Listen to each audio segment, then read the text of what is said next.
All right, it looks like we are live. Happy Monday, everyone. It is Monday, January 21st, 2019. I hope this message finds you living a marvelous Monday. I'm just going to quickly share these on my other pages really fast. And while I do that, be sure to, why don't you go ahead and log in, say hello, and share what was the best thing that happened this weekend. Log in, say hello. I guess you're already logged in if you're here, right? Why don't you share what has been the best thing? What was your favorite part of this weekend? And then I'm going to just take about 40 seconds here to share these on my other pages. And if you'd like to invite some friends, family to join in, feel free to do that as well. And say hello. Let me know where you're logging in from and what was your favorite thing that happened this weekend. Kelly, hey, Kelly, good to see you on here. It's got two more quick shares to do. And we'll be ready to rock and roll. Did I share it on that one? Shit. I gotta remember which ones I did it on. One more, I think. And this is my last one. So those of you just logging in, say hello, where you're logging in from, and what was the highlight or your favorite thing about this weekend. And, yep, cool, we're on here. Let's do this. Let's see who else is on here. Okay, move that out of the way. I saw Kelly's on here. Linda, why isn't this loading? Robin, Lisa. Uh-oh. No, this will start working in a second. My favorite part was going to trampoline park. Awesome. Hey, Violet, 3 in a row. Kathy, what's up, Kathy? Okay. Good to see you all on here. All right. I have a lot of updates. So I guess not a lot. 1, 2, 3. A few updates. And so let's get those out of the way while we let everybody get some moments to jump on here. First of all, I am participating in another one of those online summits that I've done before. Have any of you ever listened to those online summit series that I've been interviewed on? I'll email you about it, and it's usually a free summit, and then I'll be on a panel with like 10 or 15 other people. Has anybody ever listened to those? I feel like a couple of you have. I'm doing another one that's going to be airing, I believe, starting next week. And if you'd like to sign up for it, and it's a free program. You get my interview, you get the interviews of everyone else. You can use this link right here, and I'll be promoting this a couple times this week. What I did was, instead of having it be an email, because I wanted to, oh, cool, Violet's heard them, so they're really good. Okay, so take it from Violet. Violet's not going to say it's really good unless they're not. Oh, really? I didn't know that, Kathy. No way. Oh, that's awesome. Well, see, there's 2 wonderful testimonials right there from 2 wonderful people. They really are cool, and the people who put these on are just really heartfelt people. They're trying to expand their business. They're trying to expand their network, and I've been fortunate enough to speak on quite a few of these. And what I'm doing with this one is a little differently. I really want to change how I email people, and I want to have it be more of a communication like this, as opposed to I get asked to do a lot of these, and I don't like to say no to them. If I have the time in my schedule, I really like to do them because it's so much fun, and because I really believe in the process of it.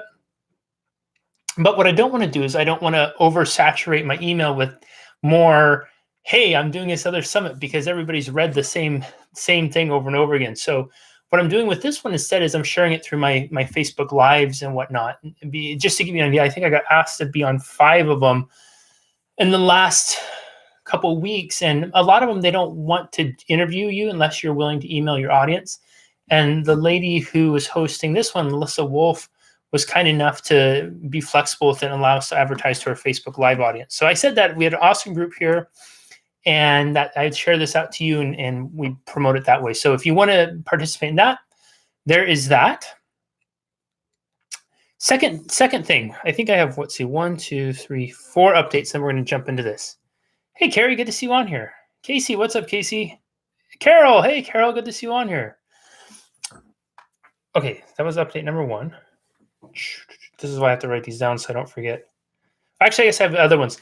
Secondly, this is not on my updates, but I just want to say a quick thank you. Those of you who have, posted, commented on the my back issues. Thank you so much. This is actually the first time I have been sitting since we did Facebook Live on Thursday. And this will probably be the last time I sit until tomorrow. I'm gonna have to go back to my propping position after this. But I wanted to try to be upright to speak with all of you.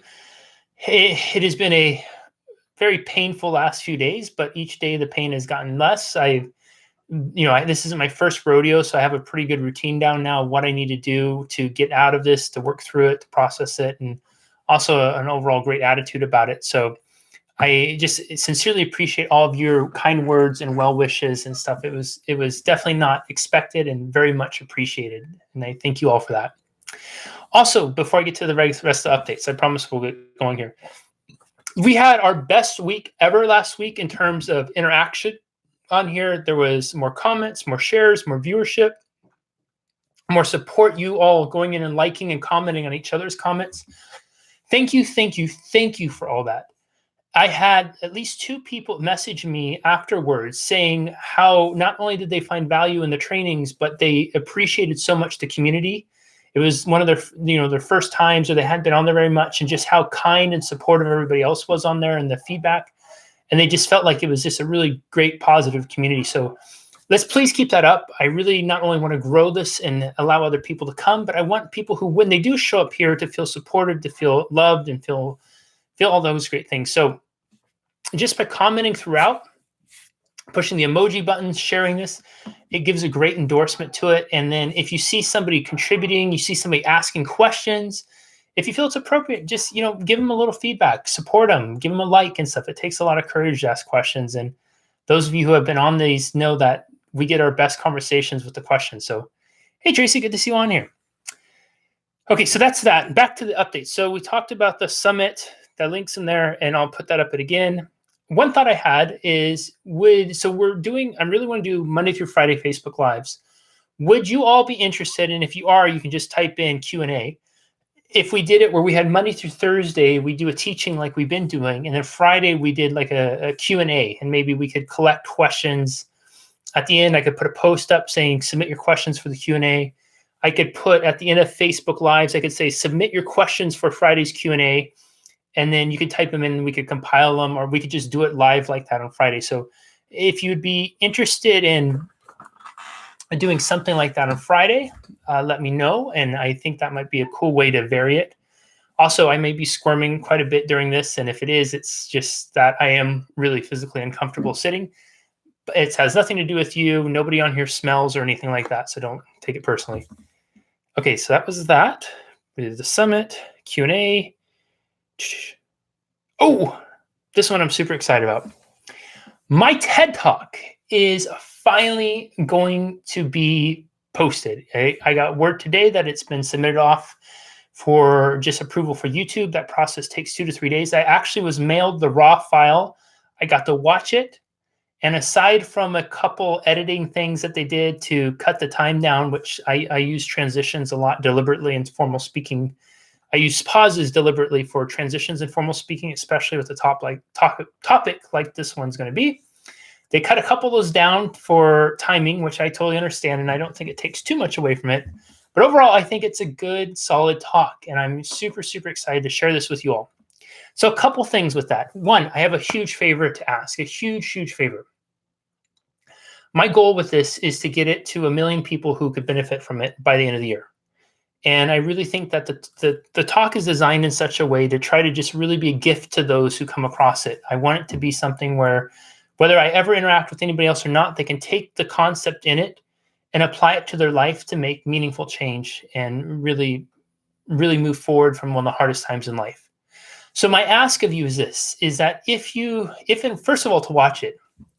And if you do choose to watch it and you find it to be meaningful and valuable, please share it. Share it with your friends, share it with your family, email it out, post it on your social media, interact with it, comment it on YouTube, all those types of things. You're going to be better endorsers of it. And don't do it because I'm asking you to. Don't do it because, you followed me or anything like that. Do it because it really does mean something to you. So all I ask is that you watch it, you receive it with an open mind and heart. And if you find value in it, please pass it on to people. Now, with that being said, Would any of you be interested in doing, and I'm not quite sure how this would work, but I just had a thought on it, doing a TED release watch party where I could pick a specific time, sometime either the end of this week, beginning of next week, depending on when it's released, to post it on the social media pages, the Facebook and whatnot, the Facebook.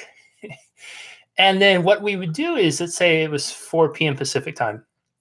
I would hang out online for the next hour or so, and maybe I could do a live like it. Maybe I could just do a general Q&A, and then you all could watch it, and then we could have a discussion around it where questions could be submitted, all those types of things. I can explain stuff. So if you'd be interested in doing some sort of TED watch party, again, I have no idea how that would work, but just type in TED watch party on there. Let's see, was that it? Summit. I think that's it for updates. One last one. This kind of goes hand in hand with that, but I love that so many of us are doing this in here. And if you do find value in these videos at any time, please feel free to share them. Tag friends in it who you think would benefit from it. Also, one other thing that would help is if you're watching this on Facebook, to go onto my page and leave a review. Just say something about the daily lives. That would be awesome. Or if you're watching on YouTube, put a comment on YouTube and share it too. Just the more interaction, the more you can give in that way, the more effective it will be. Because I see some new people popping up. So I think that's it. Party. Oh, I like the party emojis too. Yeah, maybe we could have some champagne with it. It might be appropriate. This has been one that I've been waiting for a long time. I literally, everyone, have fantasized, thought about doing TED for nearly every day for 4 to 5 years. And I got to admit, so this is the last thing, and then I'm going to dive into today's topic. And I apologize for going so long with this. I hope I'm not taking too much of everybody's time. I have a tendency to be uber critical of myself when I watch video of me doing presentations, doing keynotes, doing trainings, all those types of things. And it's not with the intention to be critical. It's because I desperately want to improve and do my absolute best, because I know in my heart what an impact I want to make on people's lives and how much I want to help. And so for me, I'm always looking at what I need to do to go to that next level so that I can more effectively reach people and that I can help more people. And when TED popped up, I was like, oh man. So I was trying really hard not to watch it through the critical, but just watch it as a person who's coming across this message for the first time. And it was really neat. It was really neat to see it, but to also see myself up there and see this thing I've thought about for so long come to reality. And this will kind of tie in with what we're going to talk about today, but also look for the room for improvement. So anyways, enough of that. Let's jump into today. If you have questions about this at all, if you have questions about any of this at all, as we're going, you can type in your questions. Otherwise, we'll have a few moments at the end to ask questions. But please ask questions, because the more we engage and we have conversations around this, the more we're all going to get out of it. So the big reason why you get stuck and you stay stuck, I would say that without fail, probably the number one, or at least the top 2 things that people will reach out for me for and utilize coaching services with initially, at least, is to get unstuck.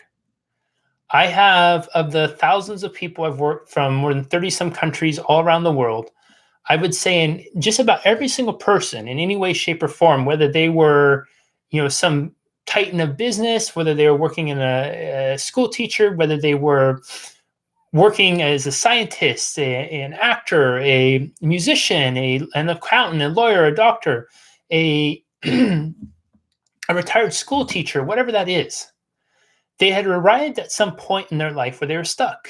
And now how we define stuck, it's different for everybody. Many people will define stuckness, or that feeling of being stuck, as they have this feeling, this inner voice, this inner feeling that they want more, that they're meant for more, but they're not quite sure how to get it. There's this knowingness that deep down inside of them that they are here for something special, that they are here for more, but they just can't quite figure out how to get there. Or they might find themselves in a place in life where they're doing the same thing over and over again, getting the same results. Relationships, they're fighting about the same stuff. Career, they're going through the same motions, doing work that's not meaningful or fulfilling to them. Or perhaps they might find themselves at a place in life where they've achieved a great deal. They've accomplished everything they thought they were supposed to. They have the family, they have the money, they have the career, they have the titles and all those things, but they're not fulfilled.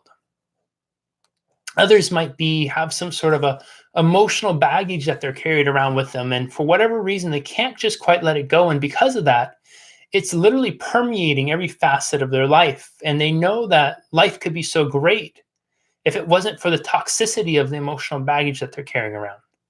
So this, for many people, is what they would describe as being stuck as. Can anybody relate on here? I know I for sure can, because I found myself many times in my life being stuck. And we could actually use TED as an example with it too, because as I said, for a long time, 4 to 5 years, TED was one of my biggest goals. And I would think about it nearly every single day, imagine myself on the stage, imagine myself in the red circle. But I just couldn't quite do what I needed to do to make it happen, because I was stuck.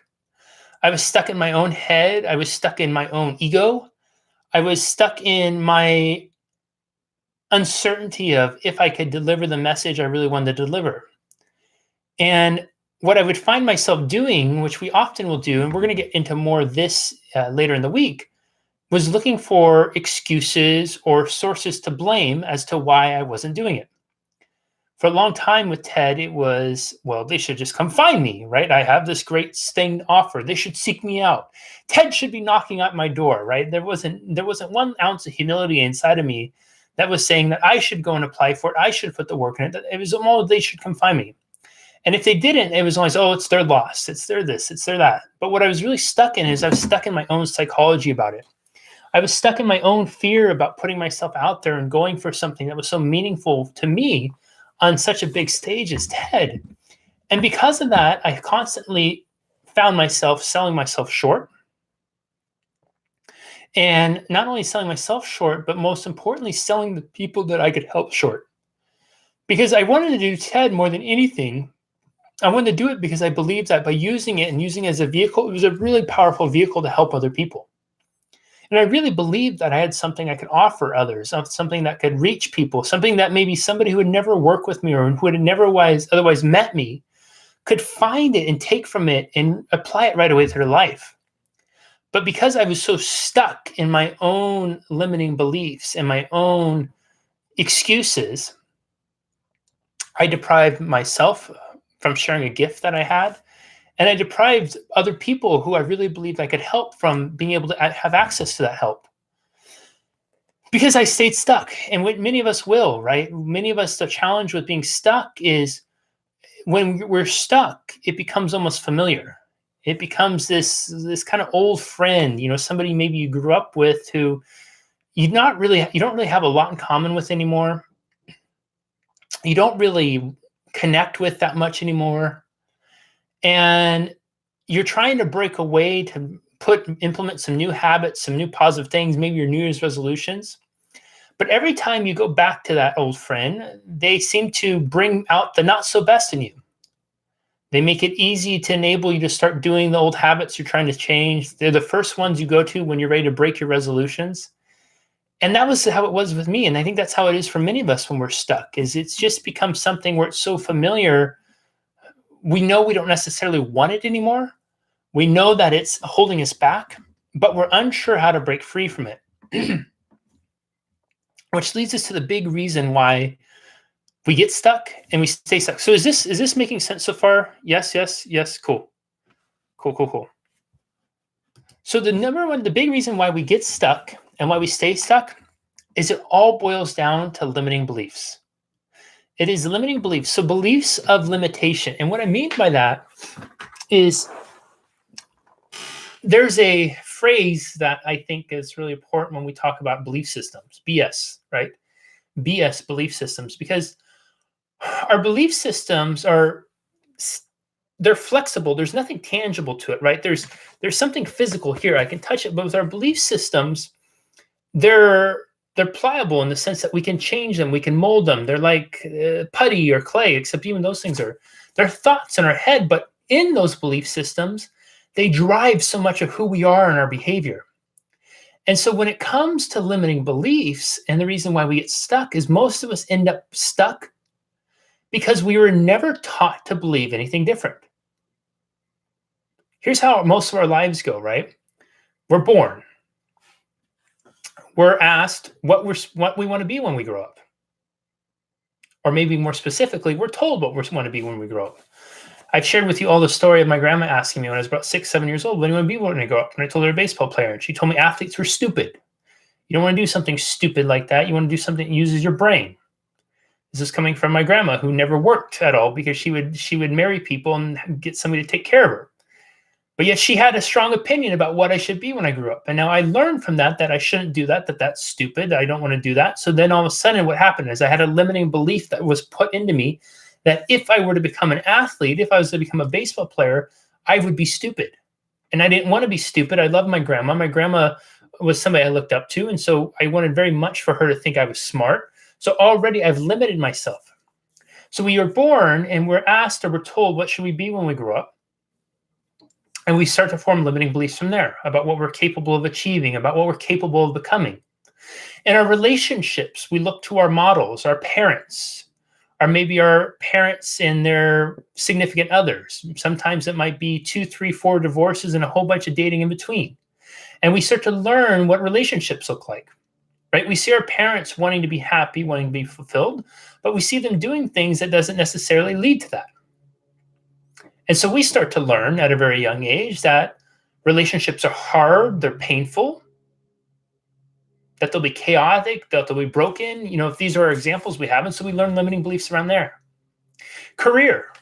We look at our friends, our family, our guardians going to work, doing things that they don't necessarily want to do because nobody's even been taught to ask, what do you really want? What's important to you? In the United States, I don't know what the global statistics are, but the United States, something like 60 to 80% of people strongly dislike, borderline hate the job they're doing. Think about that for a moment. If the average workday is 8 hours, not counting commute time, which we say let's add in another hour to hour and a half of that. And if we sleep 8 hours a day, that means, according to the math, over a third of our waking hours is devoted to something we absolutely strongly dislike or hate. But because we're not taught to figure out what we love or what we're going to go after, because we don't have a goal or a vision of something that would be meaningful to us, we just settle. We open up the help wanted. We look for a job. We ask friends. We look for a job. And we just settle into a position just because they're paying money. Now, there's nothing wrong with that. But what happens is you go into it and you immediately establish a limiting belief. And the limiting belief is this is basically as good as it gets. I'm going to work for money, but it becomes work instead of fun. Right? And so then we dread Monday because that means we have 5 long days ahead of us, days we're not going to enjoy. We loathe Tuesday. We call Wednesday hump day because it's getting over the hump, meaning that we're so close, so much closer to the weekend. Thursday, we greet a little bit more optimistically. And Friday, we throw up our hands and say hallelujah because it's the weekend. Because we have such a strong disdain for our work, because we're so unhappy and unfulfilled with it, because we're so stuck in it, because we have a limiting belief that there's nothing more, that this is as good as it gets, that this is what's supposed to look like, we're literally living our lives for the weekend. We are each given 7 days. We live for 2 of them. What kind of fucked up math is that? It's kind of like saying, hey, let me just find somebody. I see Kathy's name right there. Hey, Kathy. I have, just to make my math easy, $700.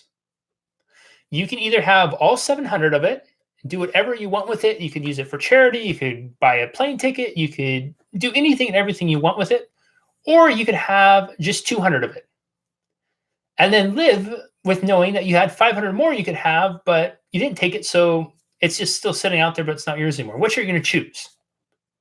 I hope to God all of you would choose the 700.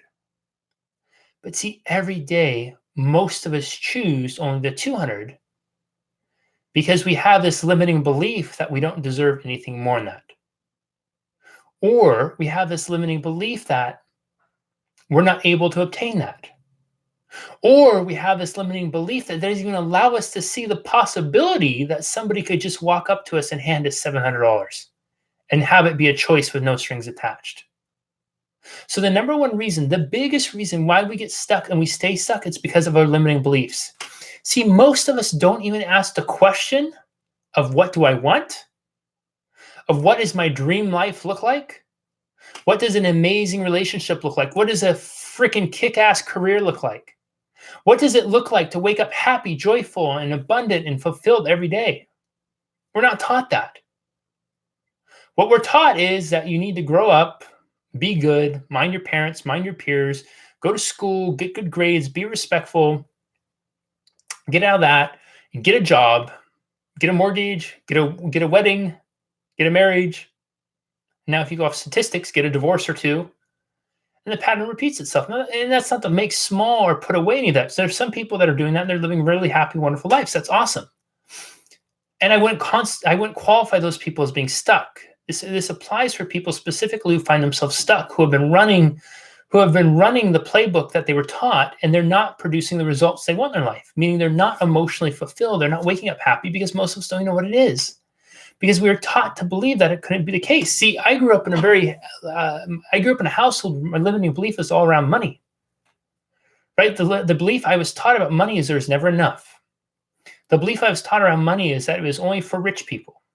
The belief I was taught around money is that it was evil and that it was the source of evil and that there was no good that came from it and all these types of things. This was my parents' ways to try to rationalize and justify why they didn't have it. Yet the irony of it all was that they wanted it more than just, they wanted it so much because they saw it as such a source of problems, and they believed so much it would open up opportunity to more things. And that was limiting beliefs. I was raised with that.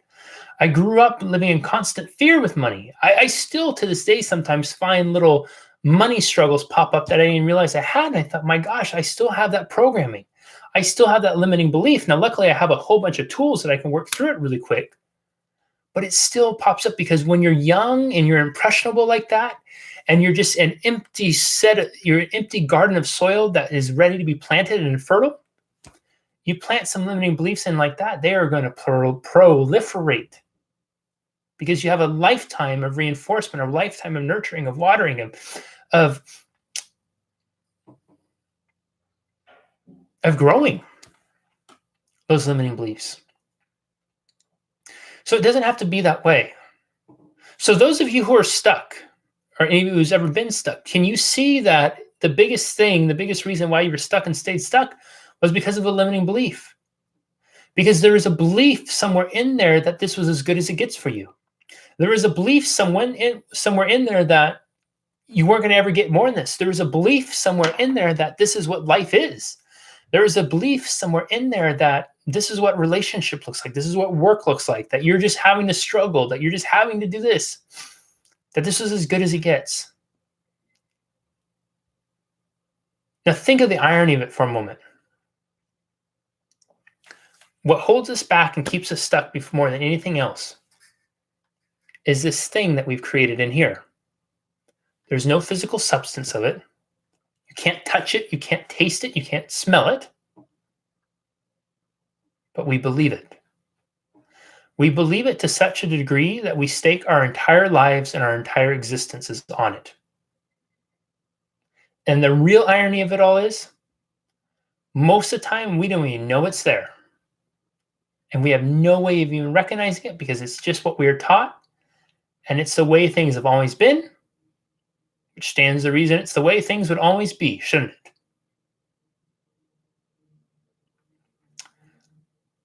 Our belief systems can change, just the same as all we are can change too. I grew up chunky as a kid. I hit a growth spurt, and then I was a skinny, scrawny kid. I never believed I'd be 6 foot something, 220 pounds, be able to have abs, be able to do push-ups, be able to do all these cool things. I grew up in a small town where, it was largely expected that you're going to stay there, and maybe you go into the local marijuana fields. If anybody's seen the new documentary on Netflix, Murder Mountain, that's the area where I grew up in Northern California. Now, it's not like it makes it out to be there. They definitely Hollywoodized it a lot, and there's some very friendly, kind people up there. But the industry and what it talks about there, that was a lot of the stuff that was talked about. I remember as a kid when I was probably about, oh gosh, I must have been 17 years old, and my best friend in high school and I were walking over to a football game, only football game we ever went to together. And him and I were crossing the street, and as we were crossing the street, there was these two guys that were probably in the early 40s leaving. And they were so fired up about the local football game and talking about the players and all that stuff. And we looked at each other and we said, if either one of us ever end up doing that, we have full permission to come back and slap each other. Because for us, see, we talked, and what we started talking about was dreams with hopes. Before our friendship, that wasn't the case. Nobody knew what we wanted. I didn't have any idea what I wanted. But all of a sudden, we talk about these other things, about goals we want to accomplish. And we knew that we didn't want to have that life. We didn't want to be stuck there. We didn't want to continue with that life. Neither one of us liked where we lived. But there was a belief system about us, about why we were there. When I was in college and I encountered troubles, I heard my programming going, you don't deserve this. You're not capable of this. You can't achieve this. You don't belong here. You need to go back to where you grew up. You need to go back and live at home. All these types of things. Because those are just the limiting beliefs knocking, telling me that this wasn't for me. The number one reason, the biggest reason why we get stuck and we stay stuck is not because of anyone or anything else. It's because of a belief system we have. It's a fundamental belief we have about something we're doing, something we're not doing, what we believe we're capable of or we're not capable of. And that is why we get stuck, and that is why we stay stuck. Which means if you want to change and transform your life, if you want to get unstuck and you want to move from ordinary to extraordinary in any aspect of your life, you got to be willing to dig in, work through your belief systems, and change them. Because in doing so, that's where you really transform and change your life. So that's what I have for you all today. Number one, was this helpful? Did you find value in this? And number two, what questions do you have for me? What questions do you have for me? And while you type that in, I'm just going to refresh updates really fast. So if you want to sign up for the summit that I'm participating in, it's totally free. You get to interview with me and the other experts on it. You can use this link I just posted there. The host of the summit is Melissa Wolf. Number two, TED should be out end of this week, beginning of this next week. If you want to see it, be sure to comment on it. And if you're interested in doing some sort of watch party with it, put TED watch party, and then we'll see if we can get enough people. And I have no idea how that's going to look, but we'll figure something out. Shit. Oh, number three, Q&A Friday. If you'd be interested in doing some sort of Q&A on Friday as opposed to doing 5 days of teaching, so we do the 4 days, Monday to Thursday, then have a Q&A on Friday. Type in Friday Q&A. And be sure to type in your questions here. I'm just recapping until questions come in. Number four, be sure to share this. So I want to continue to do these for all of you. What's going to help me, what I need your help in is helping grow this community. So liking on it, commenting on it, sharing it, tagging a friend. If you each and every one of you just tagged one friend every day we did this, our community would grow like that. One friend who could benefit from this, one friend who needs to see this, one friend who needs to see one of the other trainings. And then also on the Facebook page or YouTube, leave some sort of review. There's a review section on Facebook. Just leave the reviews about the lives. And that will just help on same on YouTube. And then I think that's it for reminders. Awesome, helpful, very cool. Confidence and limiting beliefs are as one. Yeah, they definitely can be. That's a great question, Carrie. So Carrie's question is, are confidence and limiting beliefs, are they as one? Are they one and the same? And I would say yes, because usually I would say confidence is a mental and emotional state. And we can be confident in certain aspects of our life and not as confident in others. We might be really confident in relationships, but not so confident career. But what fuels our confidence in any aspect of our life is going to be our belief systems about that confidence. If I believe that I have a limiting belief that I'm not capable of achieving my career, if I have a limiting belief about I'm not ready for TED, guess what's going to happen? I'm not doing TED, which is why it was a dream for 4 to 5 years, because there may have been some lack of confidence in that limiting belief about my capability to be at a TED level. Great question. How do you ignore the outside voices of telling you what to do and listen to your heart instead? Awesome question. So one of the biggest things that's going to fuel our limiting beliefs is the external world. You want to see a good example of this? Go and turn on the news at any given time, and you will see an abundance of this happening all the way. There's a lot of stuff that interjects fear. externally, our friends and family might. I shared with you all the story of my grandma fueling the idea of I didn't want to be a professional athlete because baseball players were stupid. I wanted to use my brain. I wanted to be smart. At some point, we have to have an awareness. And we also, what I think is really empowering is to look at things logically. And what I mean by that is to look at things logically. So have you ever noticed that the ones who are so quick to give us relationship advice are usually the ones in the most dysfunctional relationships? Have you ever noticed that the ones that are so quick to have their opinions about money and how to make a bunch of money are the ones whose finances are in such disorder? Have you ever noticed that the ones who are so quick to give us recommendations about health and how to take care of ourselves are the ones who have piss poor health and they haven't done anything to fix it? Isn't that true? I mean, really, we've all met people like this before, and we probably know a few people like that. And this isn't to dismiss their well-intention. I'm sure some of these people are coming from the best place possible and they have really well intentions. But look at the results they're producing in their life. See, they know what they know, and while they may have read something and may have read something really good, they're probably not putting it into practice, hence the reason they have the results they are. They don't know what it's like to walk in your shoes, to live in your shirt, to put on your pants. I was just putting on some different analogies there because I haven't really worn shoes that much because it's too painful to put shoes on this week. And as I felt like changing it up. And because they don't know that, they don't know what you know, nor do they know what's really good for you. Most of those people don't know what fulfillment is. They don't even know what happiness is because they're operating by their own limiting beliefs.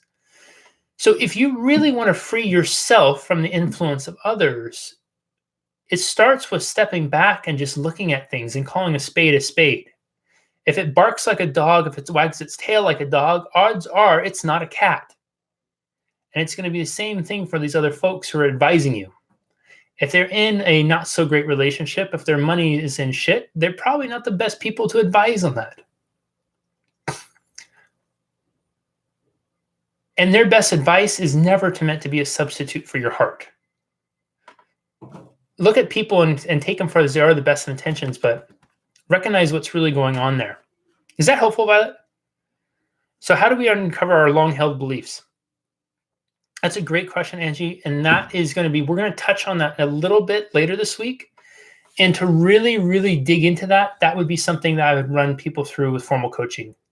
The reason with it is because, and I shared this last week too. So this is the lives are really meant to be an opportunity to give you some tools to help you really, really make a positive change in your life, make a positive difference.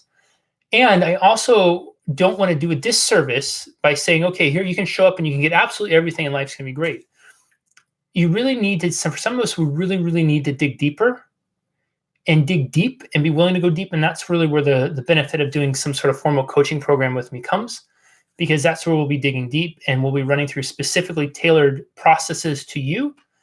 I don't want to run everybody through processes on here. It's just too hard and it wouldn't be as effective and it wouldn't serve everybody as much. So we're going to touch on it a little bit on, I think, Wednesday, and I'd have to look at the whole schedule, but that would be something that we'd want to dive deeper into with full-on coaching. Great question. My dad told me I couldn't have my own business and to just get a job. Well, you showed him, didn't you, Violet? My parents said the same thing. It's what they know. It's what they know the best. Well, Kathy, you showed them too, didn't you? But I think, and I appreciate both Violet and Kathy sharing that, because how many of us had the same thing, right? I remember, it's a dog. That's a good one. I remember when I was leaving my job at 24 Hour Fitness and I called my mom to tell her, and I was going to go work for myself. And what was crazy is I knew my mom would be most concerned about money. And I was doing the math and thinking, gosh, if I was working for myself and I didn't have to, 24 Hour Fitness wasn't taking 70% of my income, I would make, more money working half the time. And when I told my mom that, I was going to leave 24 Hour Fitness, she was just, it was really hard for her because she had been taught that you got to get a job, that you have to get a job because there's a security to the job. And there is, being an entrepreneur, those of you who are entrepreneurs on here know, you don't have the guarantees of this day and this time you're getting your paycheck or anything like that, but you have the freedom to create your own life. the freedom to create your own schedule, the freedom to do things as you go. And there's trade-offs with it. But for her limiting beliefs and her belief system, it was, you got to get a job because that's what you're supposed to do. And I'm grateful that I was able to bypass that programming. And I was fortunate enough to be in one of the most painful times in my life, that the pain and trying to move away and get away from that pain was motivating enough to get me past that belief system that held me back. Good comments. Anything else? I think that's it for today. So final recap, sign up for that summit if you want to have access to it. There will be myself and quite a few other speakers. I'm not sure which date my interview airs, but you'll get access to everybody. It's completely free. So definitely do that. They will put you on probably an email list, and you'll get the emails. They'll say when the updates are coming and all those types of things. And you saw several people on here that had said they'd listened to it. Violet had, Kathy has. So there's some great testimonials to these ones. People who post them, they really do a good job with it. Ted, I need your help to get the message out there. My goal is 1 million people by the end of this year, and I really think it's a message that can resonate. So if it resonates with you, if you feel it'd be helpful to someone, please don't be shy about sharing it. Facebook TED Watch Party, if you're interested in that. Friday Q&A, if you have an opinion on that, you want to do it, you don't want to do it, put that in here. I'm going to count up the votes. Majority of the rule will make a decision on that this week. And I think that is it. So we'll be back here tomorrow, same time, same place. Thank you so much, everybody, for being here. Thank you, everybody, for your comments, your likes, your shares. The more you interact, the more it helps other people get out here. I appreciate you all sitting with me through all the announcements. I know we had some extra ones this week, and thanks for sticking with it. And remember, wherever you are, morning, noon, or night, carpe diem, seize the day, seize the moment. You only have this moment. It's the only one you're guaranteed, so make the absolute most of it. Sending lots of love to each and every one of you. We'll see you next time. Bye-bye.